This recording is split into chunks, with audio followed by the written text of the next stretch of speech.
Hello students, chapter 5 principles of inheritance and variation. इसमें आज हम स्टार्ट करेंगे हमारा नया टॉपिक म्यूटेशन। हमको मालूम है कि मल्टी सेलुलर एनिमल्स और हमारी बॉडी में प्रेजेंट होती हैं सेल्स। उन सेल्स में स्ट्रक्चर होता है एक न्यूक्लियस और न्यूक्लियस में क्रोमेटिक मटेरियल। ये क्रोमेटिक मटेरियल सेल डिवीजन के टाइम पर हमें मालूम है क्या बना लेता है, क्रोमोसोम बनाता है। हमारी बॉडी में सेल में न्यूक्लियस और न्यूक्लियस में जो क्रोमेटिन मटेरियल होता है वो क्या बनाता है, क्रोमोसोम बनाता है। कब? सेल डिवीजन के टाइम पर। और क्रोमोसोम जो रहते हैं हमारे, आपको मालूम है कि क्रोमोसोम के अंदर होता है डीएनए। तो क्रोमोसोम किससे मिलकर के बनते हैं? डीएनए से बनते हैं और प्रोटीन से मिलकर के बनते हैं। तो ये जो डीएनए है हमारा, ये क्रोमोसोम है, ये क्या है, हमारे जेनेटिक मटेरियल है। तो जब हमारे जेनेटिक मटेरियल में कोई चेंज होता है, सडन चेंज जब होगा किसी जेनेटिक मटेरियल में, उसको हम क्या बोलते हैं, म्यूटेशन बोलते हैं। और ये चेंजेस जो होते हैं वो इनहेरिटेबल होते हैं, मींस एक जनरेशन से दूसरी जनरेशन में वो क्या होंगे, ट्रांसमिट होंगे। तो म्यूटेशन क्या है हमारा? It is a sudden stable and inheritable change in genetic material. Genetic material में होने वाला सडन, स्टेबल और इनहेरिटेबल चेंज है। जो म्यूटेशन वर्ड है, इस वर्ड को सबसे पहले ह्यूगो डी व्रीज ने 1900 में दिया था। किसने दिया था? ह्यूगो डी व्रीज ने। और जो सडन चेंज हो रहा है जेनेटिक मटेरियल में, उसको हम क्या बोल रहे हैं, म्यूटेशन बोलते हैं। जिन ऑर्गेनिज्म में ये म्यूटेशन होता है उनको हम बोलते हैं म्यूटेंट। और ऐसे एजेंट जो म्यूटेशन कॉज करते हैं उनको हम बोलते हैं म्यूटेजन। म्यूटेजन मींस म्यूटेशन जनरेट करने वाला। ये म्यूटेजन जो है वो 2 टाइप के होते हैं, एक होता है फिजिकल म्यूटेजन और एक होता है केमिकल म्यूटेजन। फिजिकल म्यूटेशन में आपके अल्ट्रावायलेट रेडिएशंस हैं, एक्स रेडिएशंस हैं, ये जो रेडिएशंस होती हैं इसमें आती है फिजिकल म्यूटेशन होती हैं ये। और बहुत सारे केमिकल्स भी हैं जो क्या करते हैं, म्यूटेशन कॉज करते हैं, तो उनको हम बोलते हैं केमिकल म्यूटेशन। इसके बाद में हम देखते हैं क्लासिफिकेशन ऑफ म्यूटेशन। क्लासिफिकेशन में हम देखेंगे म्यूटेशन जो है वो 2 टाइप का होता है। एक होता है हमारे पास में क्रोमोसोमल म्यूटेशन और एक होता है हमारे पास में gene mutation. Chromosomal mutation means chromosome में चेंज होगा, जीन म्यूटेशन में जीन्स में चेंज हो रहा है। अब यहाँ पर जो क्रोमोसोमल म्यूटेशन है उसमें क्रोमोसोम जो होते हैं हमारी बॉडी में, उसकी मॉर्फोलॉजी में भी चेंज हो सकता है, मींस उसके स्ट्रक्चर में चेंज हो सकता है या उसके नंबर में चेंज हो सकता है। अगर उसके मॉर्फोलॉजी में चेंज होता है तो यहाँ पर जो मॉर्फोलॉजिकल चेंजेस जो होते हैं वो किस वजह से होते हैं? डिलीशन होता है, इसमें डुप्लीकेशन हो सकता है, इन्वर्जन होता है या ट्रांसलोकेशन होता है। न्यूमेरिक मींस क्रोमोसोम का नंबर चेंज होगा। अब ये नंबर जो है वो पूरे के पूरे सेट के नंबर चेंज होते हैं क्रोमोसोम के, या सेट के 1 या 2 क्रोमोसोम का नंबर चेंज होता है। इस बेस पर इसको फिर से क्लासिफाई किया गया यूप्लॉइडी और एन्यूप्लॉइडी में। और इसके अलावा हम देखेंगे कि जो हमारा जीन म्यूटेशन होता है, जीन म्यूटेशन 2 टाइप का है, पॉइंट म्यूटेशन और फ्रेम शिफ्ट म्यूटेशन। अभी हमने बात की क्लासिफिकेशन ऑफ म्यूटेशन की, जिसमें मेनली 2 टाइप का mutation, chromosomal mutation and gene mutation. पहले हम देखते हैं क्रोमोसोमल म्यूटेशन को। क्रोमोसोमल म्यूटेशन में हमने देखा कि मॉर्फोलॉजिकल चेंजेस हो सकते हैं क्रोमोसोम में या न्यूमेरिक चेंजेस होते हैं। तो सबसे पहले हम देखते हैं कि जो क्रोमोसोमल म्यूटेशन में जो मॉर्फोलॉजी में जो चेंज हो रहा है उसमें डिलीशन कैसे होता है। जैसे सपोज कीजिए हमारे पास में ये क्रोमोसोम है, ये क्रोमोसोम है और यहाँ पर जीन्स जो है वो हमारे पास में है ABCDEF, ये जीन है, ये हमारे पास में एक क्रोमोसोम है। जब इसमें म्यूटेशन हो जाएगा तो म्यूटेशन के बाद में क्या होगा, यहाँ से कुछ पार्ट जो है इसका क्या होगा, डिलीट हो गया। सपोज करिए ये पार्ट जो है वो यहाँ से क्रोमोसोम का डिलीट हो गया।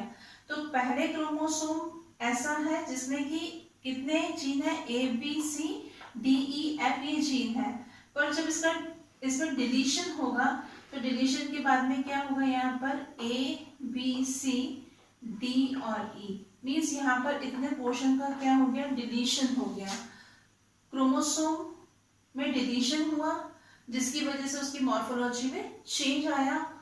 मॉर्फोलॉजी में चेंज होगा तो क्या होगा, ये क्रोमोसोमल म्यूटेशन होगा। सेकेंड टाइप हमारा है यहाँ पर डुप्लीकेशन। डुप्लीकेशन जैसे नाम से पता चल रहा है कि यहाँ पर कुछ जीन जो होंगे, ये क्रोमोसोम का कुछ पार्ट जो होगा वो क्या होगा, डुप्लीकेट हो जाएगा। जैसे यहाँ पर हमारे पास में ये जो क्रोमोसोम है, इस क्रोमोसोम में हम देखेंगे कि ये क्रोमोसोम कैसा है, जिसमें जीन कौन से A B C D E F gene है। अब अगर यहाँ पर डुप्लीकेशन होता है तो यहाँ पर जैसे ए बी सी है हमारे पास में, यहाँ पर डी ई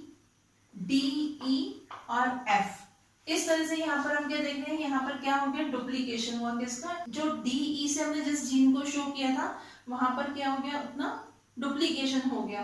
तो यहाँ पर हमने डी ई 2 टाइम लिखा है, क्योंकि इतने पार्ट का क्या हो रहा है, डुप्लीकेशन हो रहा है, तो इतना पार्ट फिर से यहाँ पर ऐड हो गया।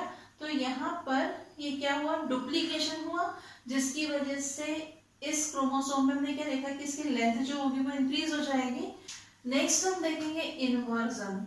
इन्वर्जन में क्या होता है यहाँ पर कि जैसे यहाँ पर हमारे पास में ये पार्ट जो है, ये क्रोमोसोम है, क्रोमोसोम में सपोज कीजिए क्रोमोसोम में ये भी कौन सा जीन लगे हुए हैं, A B C D E F है।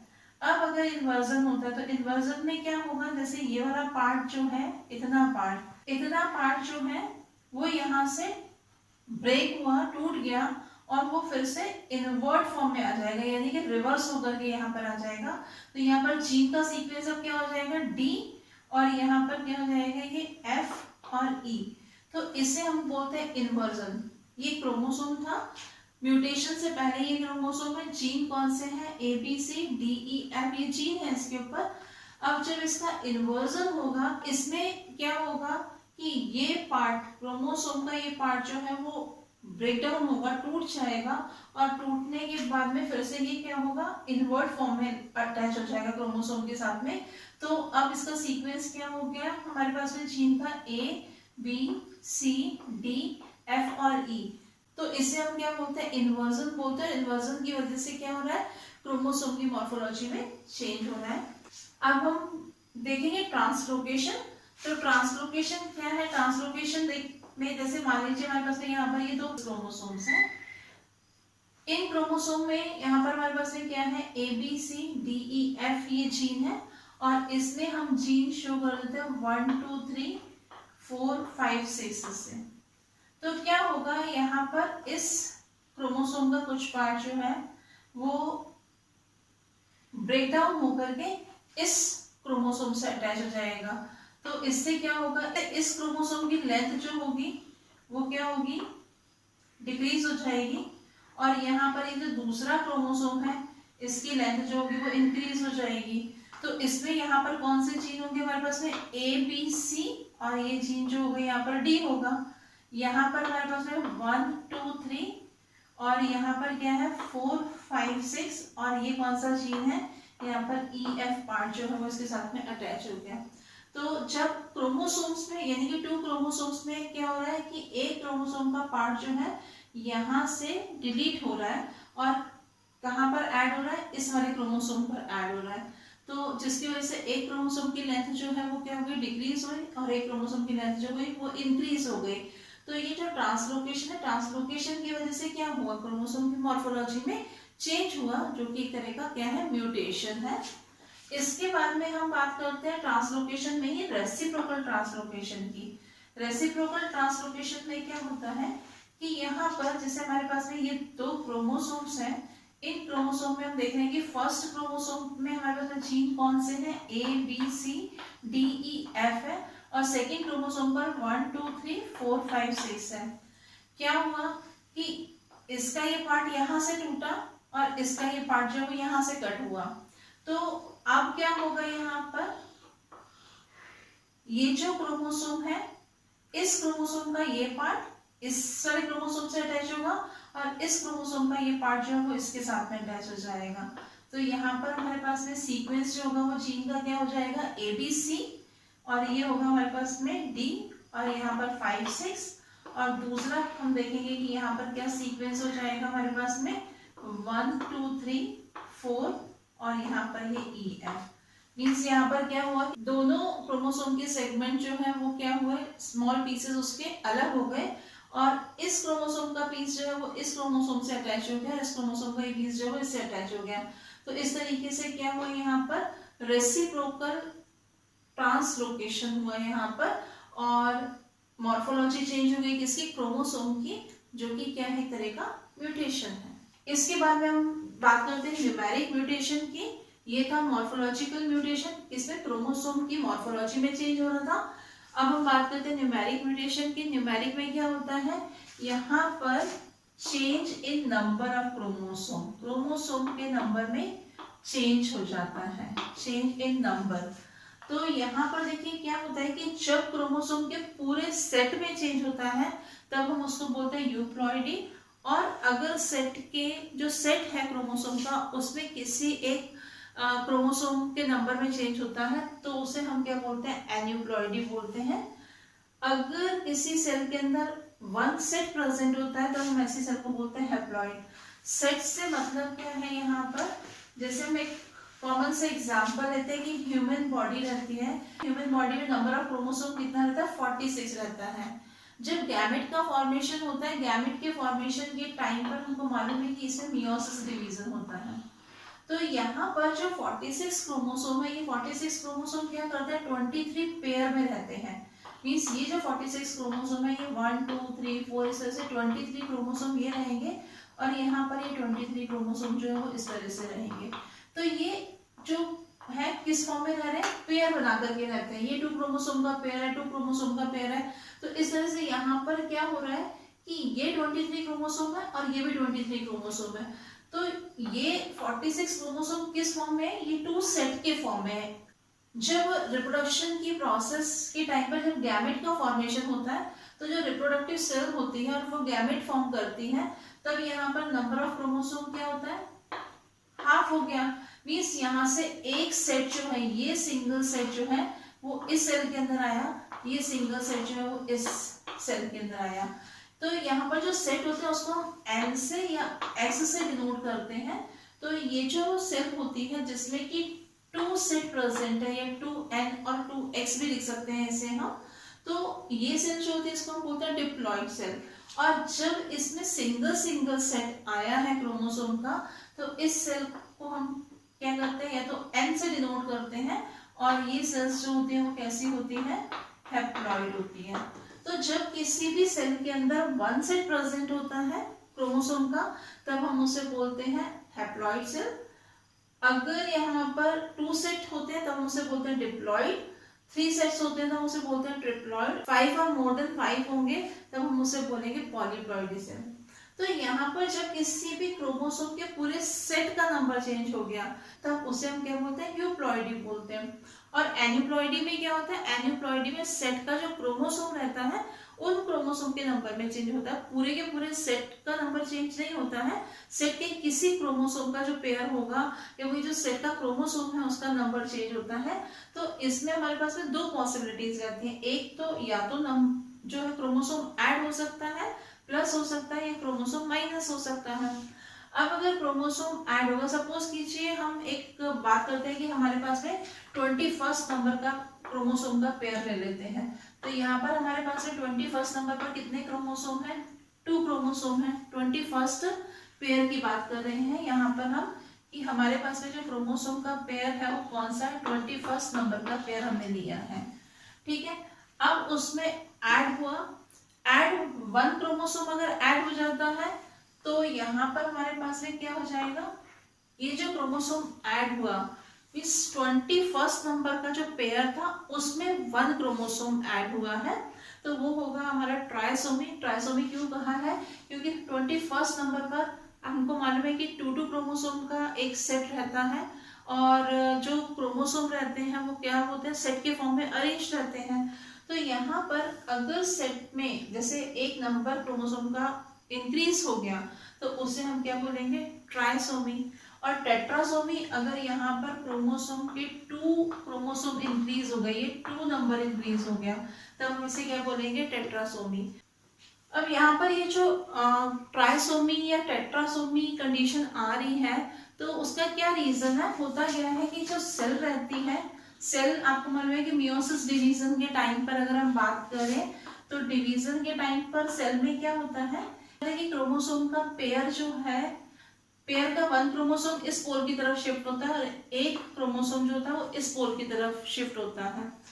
पर जब डिवीजन हो रहा है सेल में और ये दोनों के दोनों क्रोमोसोम जो है वो अपोजिट पोल की तरफ ना जाकर के दोनों के दोनों क्रोमोसोम अगर एक साइड में आ जाएंगे, एक ही पोल की तरफ आ जाएंगे, तो यहाँ पर जो न्यूक्लियस बना और यहाँ पर न्यूक्लियस बना, तो इसमें क्या होगा, यहाँ पर जब वॉल का फॉर्मेशन हुआ, सपोज कीजिए कि ये एग है, एग सेल है, और अब जब ये किसी स्पर्म सेल से फ्यूज होगी तो एग सेल में कितने क्रोमोसोम है? 2 क्रोमोसोम है। और जब स्पर्म सेल आएगी तो स्पर्म सेल में हम हैप्लॉइड सेल होती है वो, तो वो सेल जो है उसमें जब एक क्रोमोसोम होगा तो यहाँ पर कितने क्रोमोसोम हो जाएंगे? 3 क्रोमोसोम हो जाएंगे। तो इस तरह से जो है वो ट्राइसोमी और टेट्रासोमी कंडीशन बनती है। नेक्स्ट हम देखते हैं कि यहाँ पर जो है एन्यूप्लॉइडी में नंबर ऑफ क्रोमोसोम जो है वो माइनस हो सकता है। तो सपोज कीजिए यहाँ पर हमारे पास ये 21 नंबर के पेयर की ही हम बात करते हैं यहाँ पर। तो ये 21 नंबर का जो पेयर है, अगर मान लीजिए उसमें से 1 क्रोमोसोम जो है, 1 क्रोमोसोम माइनस हो जाता है, मीन्स हट जाता है, यहाँ से माइनस हो गया, डिलीट हो गया यहाँ पर। तो ऐसे में क्या हुआ, क्रोमोसोम का नंबर जो होगा वो सेल के अंदर कम हो जाएगा। पर क्या हुआ है, पूरा सेट जो है, पूरे का पूरा सेट में कोई चेंज नहीं हुआ है। 21 नंबर का जो पेयर था उसका 1 क्रोमोसोम जो है उसका माइनस हुआ है, वो डिलीट हुआ है, तब हम उसको क्या बोलेंगे? मोनोसोमी बोलेंगे। और यहाँ से अगर ये दोनों के दोनों क्रोमोसोम डिलीट हो जाएंगे तो इसको हम क्या बोलेंगे? नलीसोमी बोलेंगे। तो इस तरह से यहाँ पर हमने क्या देखा अभी कि क्रोमोसोम की मॉर्फोलॉजी में चेंज हो सकता है, क्रोमोसोम के नंबर में चेंज हो सकता है। मॉर्फोलॉजी में चेंज किस वजह से होगा? डिलीशन से होगा, क्रोमोसोम का कोई पार्ट डिलीट हो जाएगा। डुप्लीकेशन में हमने देखा था कि क्रोमोसोम पर जो जीन है उनका डुप्लीकेशन हो रहा था, वो डबल हो रहे थे। इन्वर्जन में हमने देखा था कि क्रोमोसोम का कोई पार्ट जो है, सेगमेंट जो है वो कट गया था और फिर से वो इन्वर्स होकर के फिर से उसी क्रोमोसोम से अटैच हुआ था, उसको हमने बोला इन्वर्जन। ट्रांसलोकेशन में हमने क्या देखा कि जो क्रोमोसोम का पेयर है उस पेयर में से एक क्रोमोसोम का जो सेगमेंट है वो क्या होगा? डिलीट हो जाएगा और दूसरे क्रोमोसोम के साथ में वो क्या हो रहा था? अटैच हो रहा था। रेसिप्रोकल ट्रांसलोकेशन में हमने क्या देखा कि क्रोमोसोम का जो पेयर था उसके सेगमेंट्स क्या हो रहे थे? एक्सचेंज हो रहे थे।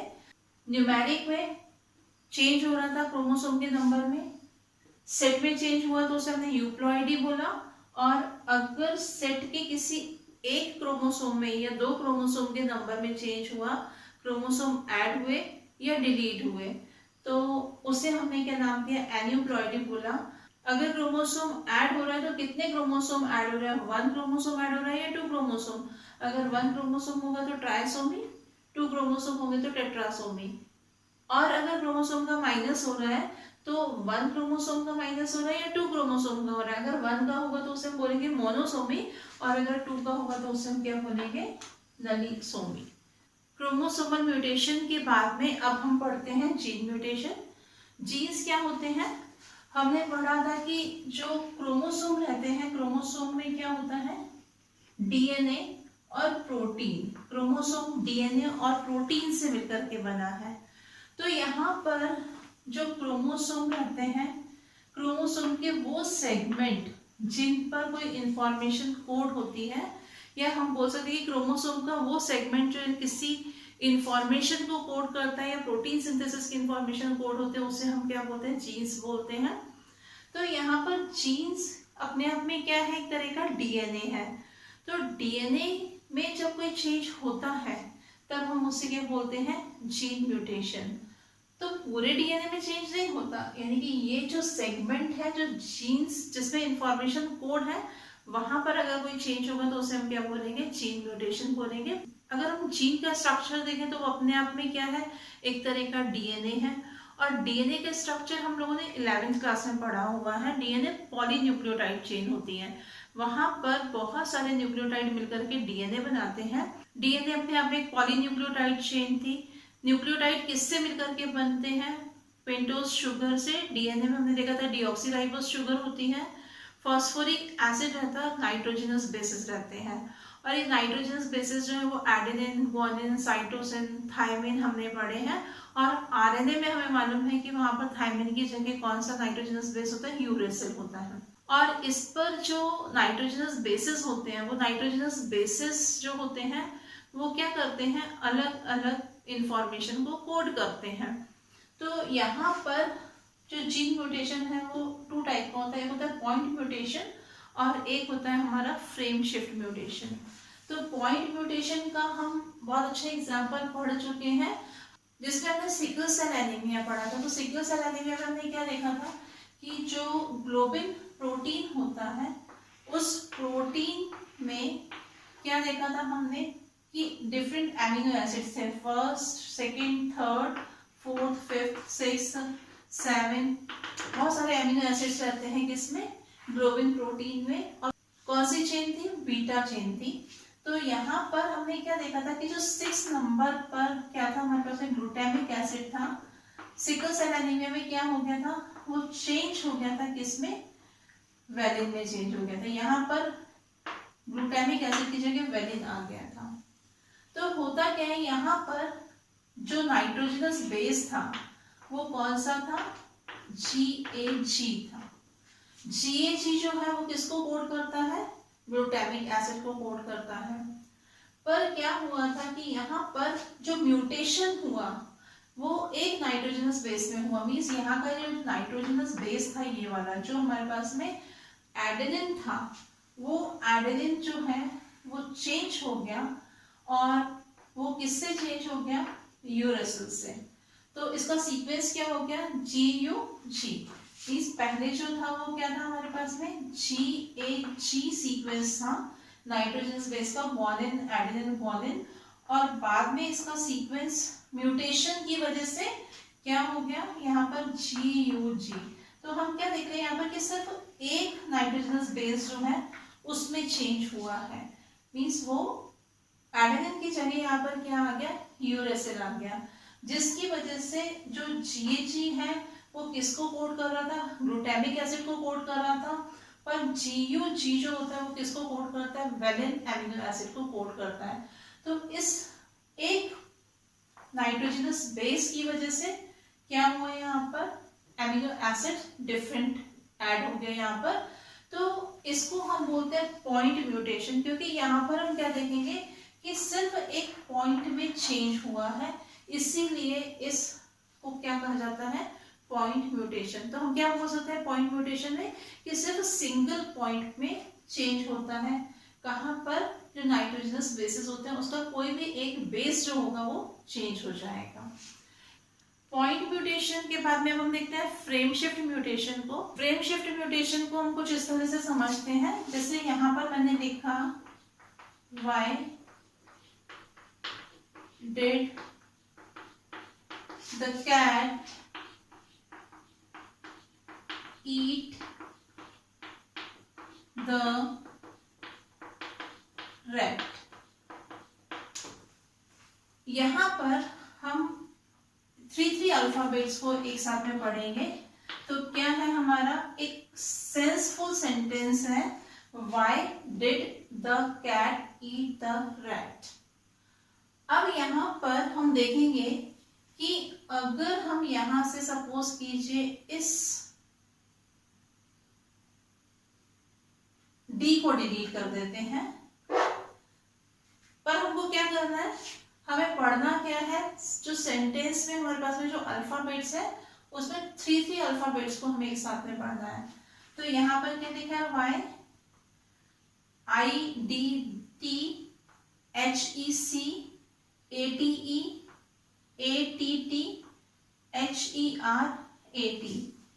तो यहाँ पर ये जो सीक्वेंस अब है हमारे पास में 3 अल्फाबेट्स का, उसका कोई मीनिंग नहीं निकल रहा है। अब इसी तरह से अगर हमारे पास में यहाँ पर कोई सपोज कीजिए एक अल्फाबेट हम ऐड कर देते हैं, यहाँ पर हमने x ऐड कर दिया। अब अगर हम इसमें 3 अल्फाबेट्स को एक साथ में पढ़ें तो क्या होगा, y x d i d t h e c a t e a t t h e r a t। तो यहाँ पर अभी भी हमारे इन अल्फाबेट्स को साथ में पढ़ने का कोई जो सेंटेंस है उसका कोई मीनिंग नहीं निकल रहा है। सेम ऐसे ही फ्रेम शिफ्ट म्यूटेशन में होता है कि हमारे पास में यहाँ पर नाइट्रोजनस बेसिस है, यहाँ पर